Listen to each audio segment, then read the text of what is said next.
सभी भाई बहन बच्चों को दोस्तों को नमस्कार, सत श्री अकाल, आदाब, जय प्रभु यीशु मसीह की। कैसे हैं आप लोग? आशा करता हूं आप लोग खुश होंगे, आनंदित होंगे, सुरक्षित होंगे और भला चंगा होंगे। मैं भी खुश हूं, आनंदित हूं, सुरक्षित हूं और भला चंगा हूं। और सब बातों के लिए पिता परमेश्वर को हृदय की सच्चाई से कोटि कोटि धन्यवाद करता हूँ। आज जो वचन सुना रहा हूँ, वचन को ध्यान से सुनिए। और जो वचन आज आप सुन रहे हैं वो आपकी भलाई के लिए है। परमेश्वर भला है और संसार में रहने वाले सभी भाई बहन बच्चों को परमेश्वर अपनी भलाई के निमित्त सबको बचाना चाहते हैं। परमेश्वर प्रेमी है, दयालु है, अनुग्रहकारी है, करुणामय परमेश्वर है और आपसे प्यार करते हैं। और वो नहीं चाहते हैं कि आप उन उन उन लोगों की जैसा कार्य करें जैसा पिछले समय में किया गया। और आज के समय में बहुत सारे देशों में लोग क्या कर रहे हैं, जो परमेश्वर के लोगों के विरोध में क्या करते हैं, लड़ाई झगड़ा, झूठी अफवाह, मारपीट और बहुत तरह से जो है अपराध करते हैं, पाप करते हैं। तो परमेश्वर जिसने हम मनुष्य को आँख बनाया, कान बनाया, दिल बनाया, दिमाग बनाया, सब कुछ बनाया, तो वो सर्वज्ञानी अंतर्यामी परमेश्वर है। वो देख रहा है, वो सुन रहा है।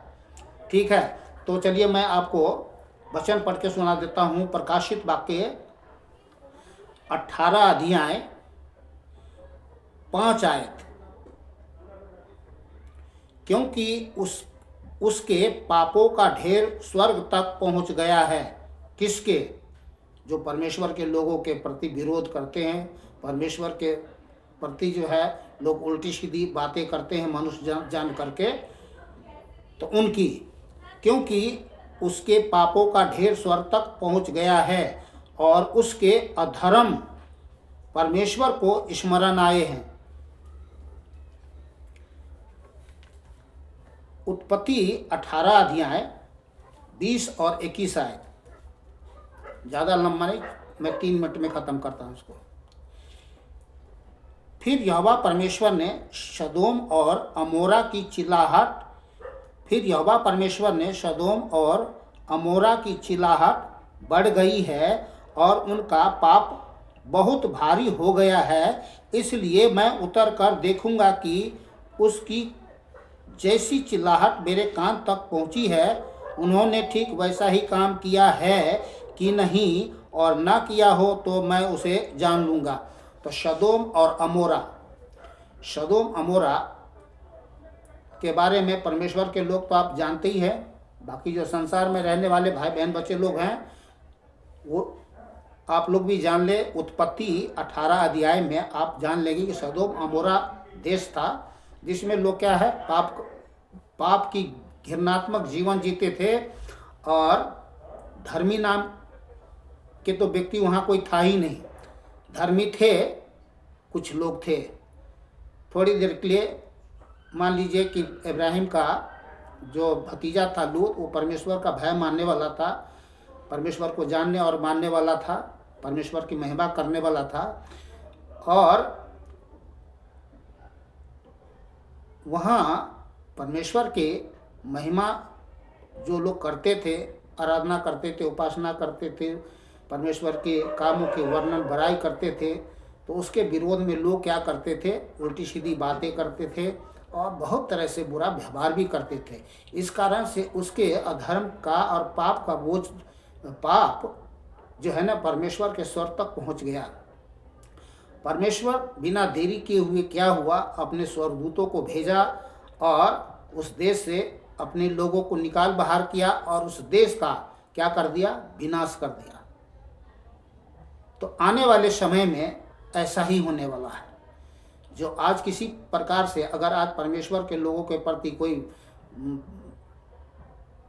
वाद विवाद, विरोध या मारपीट, हत्या जो कुछ भी कर रहे हैं लोग, इनका क्या दशा होगा वो तो खुद ही आप जान लेगा। पर ये सब होने से पहले आप उनके सहभागी मत हो जाना, क्योंकि जो आने वाला समय होगा, रूंगटे सिर्फ कांपेंगे नहीं, रूह कांप जाएंगे लोग। देख करके ही लोग हार्ट फेल होकर मर जाएंगे। इतनी भयानक विपत्ति पड़ने वाले हैं उन सारे लोगों पर जो परमेश्वर और परमेश्वर के लोगों के प्रति वाद विवाद, विरोध, मारपीट, खून खराबा करते हैं। तो संसार में रहने वाले भाई बहन बच्चे लोग, परमेश्वर ने आपको अपने स्वरूप, अपनी समानता के रूप में आपको अपना बेटा बेटी करके बनाया है। आप उनके सहभागी मत हो। जो मनुष्य तो उसे कहना ही नहीं चाहिए, शैतान है वे, वो शैतानी घृणित जीवन जी रहे हैं, नरकीय जीवन, दंड भोगनीय जीवन जी रहे हैं। तो ऐसे लोगों की बातों में, बहकावों में मत आना। परमेश्वर का भय मानना। परमेश्वर भला है, दयालु है, अनुग्रहकारी करना में परमेश्वर है। वो आपसे प्रेम करते हैं और आपसे भला चाहते हैं, और वो नहीं चाहता कि आप किसी भी प्रकार से परमेश्वर और परमेश्वर के लोगों के प्रति कोई बुराई कर सको। बुराई नहीं, बड़ाई करो, परमेश्वर की महिमा करो, सच्चे अच्छे लोगों के साथ मिल करके परमेश्वर की महिमा करो। परमेश्वर आपके साथ भला करेगा। आपके सोचने से, चाहने से, इच्छा से कहीं बढ़ करके भला करेगा। वो भला परमेश्वर है और उसकी भलाई आज सारी दुनिया में देखी जा रही है, सुनी जा रही है। तो मिलते हैं दूसरे वीडियो में। आप लोग खुश रहे, आनंदित रहे, सुरक्षित रहे और भला चंगा रहे। सभी भाई बहन बच्चों को, दोस्तों को नमस्कार, सत श्री अकाल, आदाब। फिर से सभी भाई बहन को जय प्रभु यीशु मसीह की। बोलिए जय प्रभु यीशु मसीह की।